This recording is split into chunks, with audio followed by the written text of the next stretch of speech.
The smell of burning flesh still haunts me.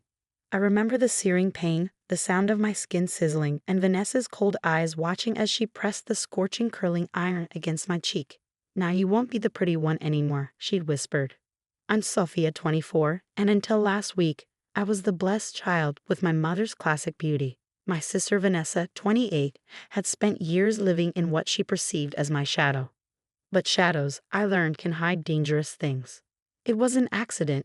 My mother insisted in the emergency room, her hand squeezing my arm too tightly. Vanessa was helping Sophia style her hair for the family photos.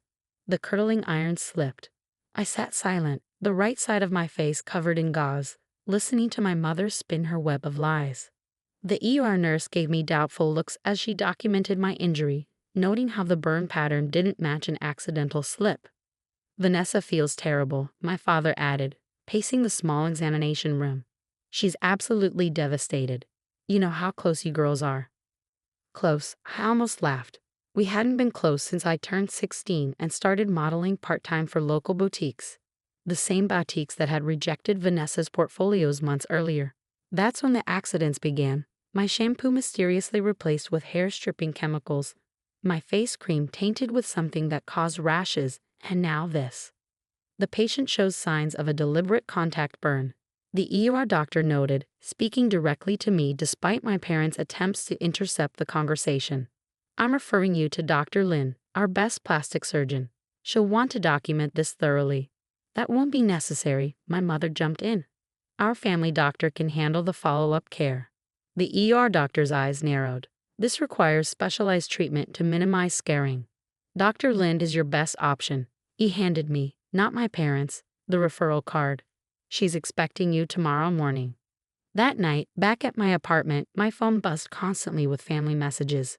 "Mom, please, sweetie, think about Vanessa's future. A report like this could ruin her career prospects." "Dad, we're family. We handle things internally."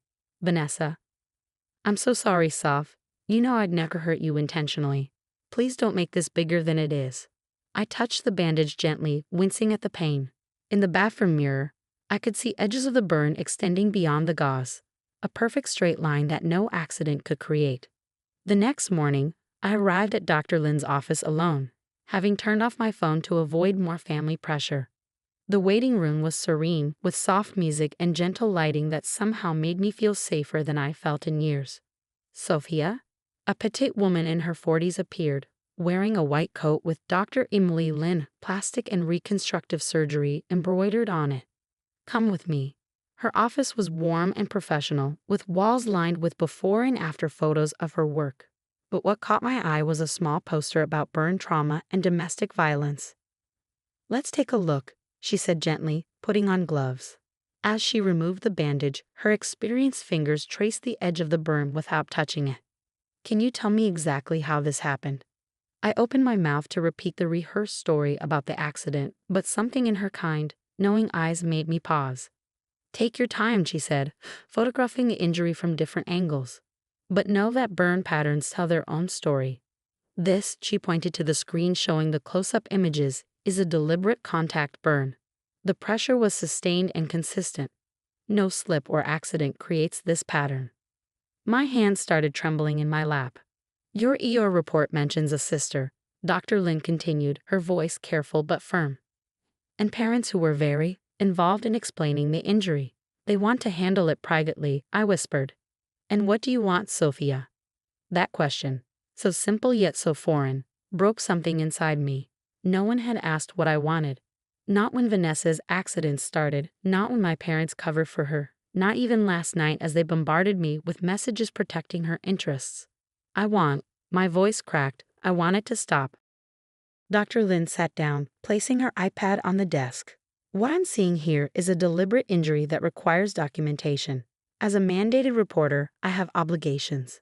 But more importantly, as your doctor, I'm concerned about both your physical and emotional safety." "My family won't support this," I said, voicing my biggest fear. "They don't have to," she replied firmly. "You're an adult, and this is your face, your life, and your choice.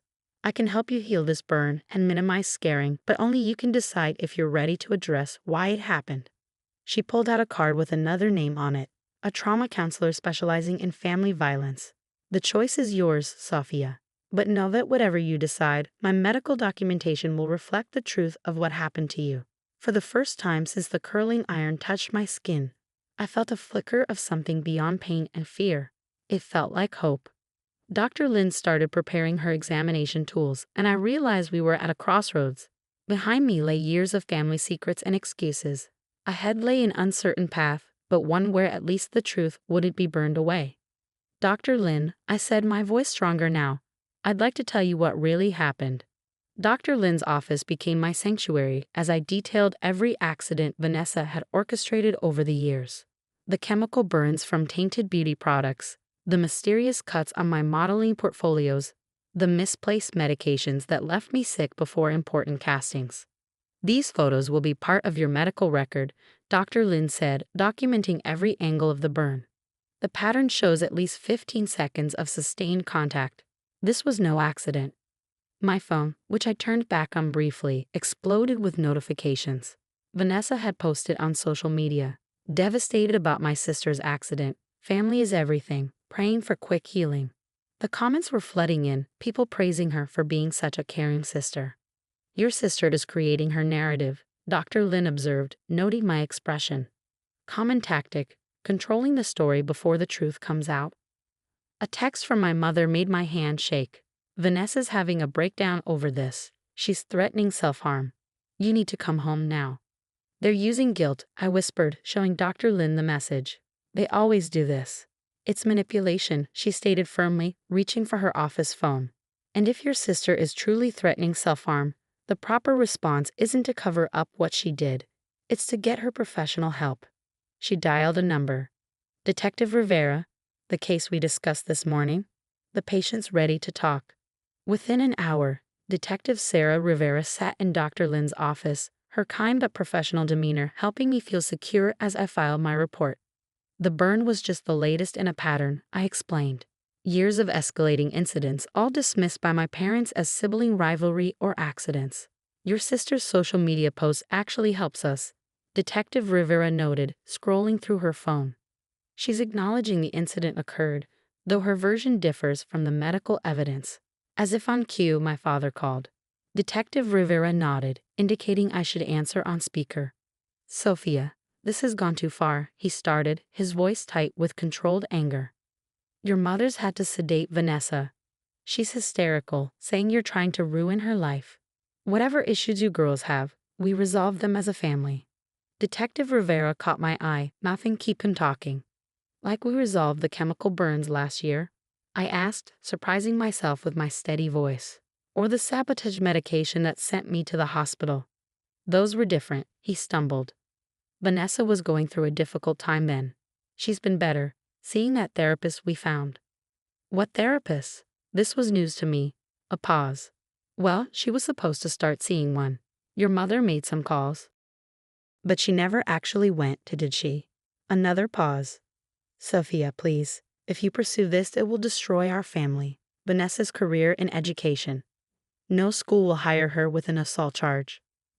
Mr. Harrison, Detective Rivera spoke up, making my father gasp. Your daughter has third-degree burns on her face.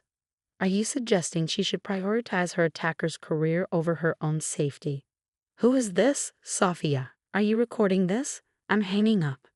Sir, Detective Rivera continued, I strongly suggest you and your wife come down to the station this afternoon. We have some questions about the previous incidents you just mentioned. After he hung up, I sat in stunned silence. Years of conditioning to keep quiet, to protect Vanessa, to preserve the family image, all crumbling under the weight of professional documentation and police involvement. The hardest part is done, Dr. Lin assured me, applying a special burn dressing to my face. Now we focus on healing, both the visible and invisible wounds. My phone buzzed again. Vanessa had texted a photo of us as children, both smiling, her arm around my shoulders. Remember when we were best friends? Before you started trying to overshadow me? I never wanted to hurt you, but you gave me no choice. If you do this, you'll regret it. Detective Rivera read the message, adding it to her evidence file. Classic abuser tactic, combining nostalgia with threats. This ends today, Sophia. As they outlined the next steps, restraining order, formal charges, documentation of previous incidents, I felt a strange lightness. The weight of family secrets was lifting, replaced by the clear light of truth. Your face will heal, Dr. Lin said, finishing the dressing. With proper treatment, scarring will be minimal. But more importantly, you're breaking a cycle of abuse. That kind of healing matters most. Looking in her office mirror, I saw beyond the bandages. I saw someone choosing herself over family obligations, truth over comfortable lies. One more thing, Detective Rivera added. We'll need to document any other communications from your family. They may escalate before this gets better. As if predicting the future, my phone lit up with my mother's call. This time, I let it ring. The path ahead would be difficult. But for the first time, I wasn't walking it alone. I had professionals who saw the truth, documented it, and stood ready to help me face whatever came next. Ready for the next step? Detective Rivera asked. I touched my bandaged face gently and nodded. Ready or not, the truth was finally burning brighter than any family lie. 3 months later, I sat in the courthouse corridor, touching the fading scar on my cheek. The makeup Dr. Lin had recommended covered it well, but I'd chosen not to hide it completely today. Some truths deserve to be seen. Vanessa sat at the other end of the hallway with our parents, all three dressed in subdued colors meant to convey remorse. She'd lost her teaching assistant position when the charges were filed, and according to family friends, had been playing the role of the regretful sister pushed to her breaking point by my constant competition. The prosecution's ready, Detective Rivera approached, now a familiar presence in my life. The documentation is solid. Dr. Lin's medical evidence, the historical pattern, your parents' recorded attempts to cover it up. Are you ready to face them? Before I could answer, my mother made one last attempt, breaking protocol to hurry over. Sweetheart, please. We can still fix this as a family. Vanessa's been seeing a real therapist now, making progress. She's written you a letter. Mrs. Harrison. Detective Rivera intercepted. Return to your seat or you'll be removed from the courthouse. I'm her mother, she hissed. You've turned my daughter against her own family. No, Mom. I stood up, my voice carrying in the quiet hallway. You did that when you chose to protect Vanessa instead of me, every time. The courtroom doors opened and we filed in. My parents sat directly behind Vanessa, a united front of denial. But they weren't the only family present today. Dr. Lin sat behind me, along with Sarah from the survivors group she'd recommended. Over the past months, they'd become my new support system, showing me what healthy support actually looked like. The proceedings began, and the prosecutor methodically presented the evidence. Dr. Lin's detailed medical documentation, photos of previous injuries, text messages, and social media posts showing Vanessa's manipulation. Police reports from accidents I'd been too afraid to pursue before. When Vanessa took the stand, she played her part perfectly. Tears welling up, she spoke about feeling overshadowed, about mental health struggles our parents had ignored, about how she'd just snapped that day with the curling iron. And do you regret your actions? Her lawyer asked. Every day, she whispered, looking at me with practiced remorse. I love my sister. I needed help, and no one saw it. It was a masterful performance. I'd almost believed such speeches myself many times before. But Dr. Lin's hand on my shoulder grounded me in reality. Then it was my turn. I walked to the stand, feeling Vanessa's stare, my parents' desperate gazes. Ms. Harrison, the prosecutor began, please tell the court about the day of the assault. I took a deep breath and told the truth. All of it. The years of escalating violence. The careful manipulation. The way she'd watched my skin burn, making sure the iron left a permanent mark. She said, now you won't be the pretty one anymore. I testified, my voice clear. And my parents told me to say it was an accident, like always. The judge's verdict came down like a thunderbolt. Guilty of assault with intent to cause grievous bodily harm. Mandatory psychiatric evaluation. 2 years probation. Restraining order made permanent. My parents wept. Vanessa's composed mask cracked, showing the rage beneath.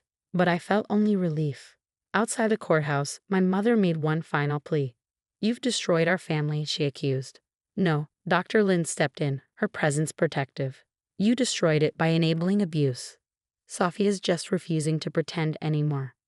Dad pulled Mom away, following Vanessa and her lawyer. They looked small somehow, their world of secrets and lies shrinking in the sunlight. Ready to go? Detective Rivera asked. The survivors group meets in an hour. Sarah's driving.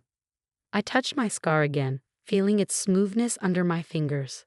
Dr. Lynn's skilled treatment had minimized the physical damage, but its presence reminded me of my strength. You know, I said, watching my biological family drive away. I used to think being pretty was what made me valuable. Vanessa thought so too. That's why she targeted my face. And now? Sarah asked, understanding in her eyes. Now I know my value isn't in my face. It's in my courage to speak truth, even when it cost me everything I thought was family. Dr. Lynn smiled. That's the kind of healing that lasts forever. We walked to Sarah's car together. Detective, doctor, survivor advocate, and me. An unlikely family formed through trauma and truth, but stronger than the bonds of silence that had held me for so long. My phone buzzed. A text from my mother. When you're ready to apologize to your sister, we'll be waiting.